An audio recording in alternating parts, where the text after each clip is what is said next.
Gotcha. President Toastmaster, fellow Toastmasters, and our guest.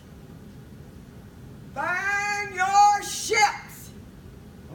We either win or we die. We're not going back. The title of my research speech tonight is The Stories Behind Famous Quotes. I love quotes, and I wondered how I could put them in my speech. So I thought, why not do a research on the stories behind famous quotes? Now I'm going to read something off of carlinjohnson.com. And I want to read it from the paper because I don't want to misquote it. And when I read this, you will understand why I chose to tell stories behind these quotes. It says, tell me the facts and I'll learn. Tell me the truth and I'll believe.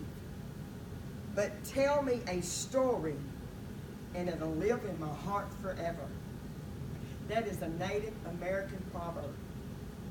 Burn the ship can be used in a lot of areas, but its main purpose usually is to not go back to something. Here a few years ago, I was asked to come to Memphis, Tennessee to speak at a prayer repentance revival. Not knowing that I was going to be called on, I found this quote and the story in a book. I highlighted it, I wrote that quote down, and I said to myself, that will make an awesome message. Sure enough, a couple of months later, I get this call asking me to come and speak at this revival. It was actually a one-day seminar is what it was. But they gave me the subject, repentance.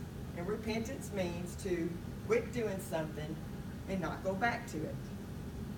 So, but there are many websites out there that had this quote on it, but I chose one.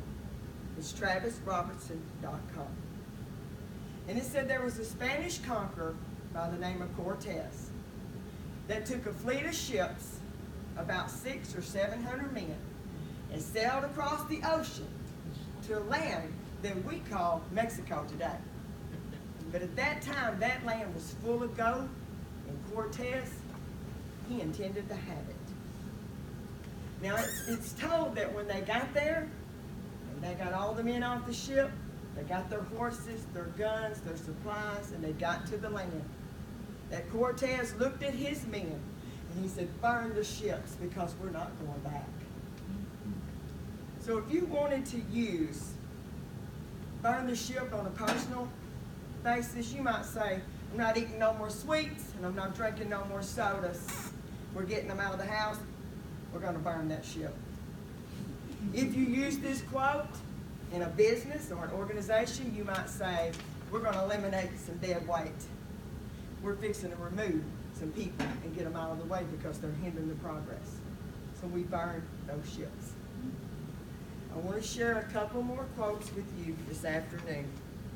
The quote, turn the table, or the tables have turned, is also one of my favorite quotes.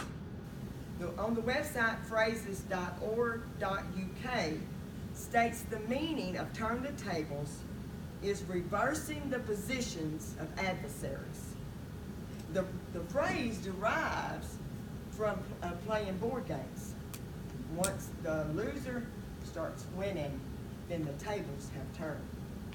Now there is a statement that is wrote, the first known use of this phrase was written in a book in 1634 by Robert Sanderson, and I want to read it because it almost sounds like you're reading out of the King James Version Bible, the these and the thous.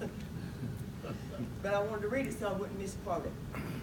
Whosoever thou art that doest another wrong, do but turn the tables. Imagine thy neighbor were playing thy game and thou his. The tables have turned. And if you've lived any length of time, I know you've heard this phrase. Now for the rest of the story. This famous quote is usually used when people are not sure about an outcome. Maybe someone is fixing to do a dare and jump, and the bystanders may say, Now for the rest of the story. Paul Harvey hosted a program with this title, and the information on this can be found in Wikipedia. The program was eventually published in a book form by Harvey Jr. And you can read up on it on the Paul Harvey Archives. And on this website, you will find thousands of stories that made this quote famous. So I want to do a recap on the 3 quotes that I spoke on tonight. Remember what I told you at the beginning, the first thing I read? That a story will likely stay in your heart forever. If you don't want a place to retreat back to, then you need to burn your ships. You got to sacrifice and stretch yourself sometimes to have the tables to turn in your favor. Life don't always give you a clear picture of what's coming. And someone may look at your journey, our journeys, and say, now for the rest of the story. So sometimes, to know the rest of the story, to have the tables to turn in your favor, you got to burn your ship. Thank you.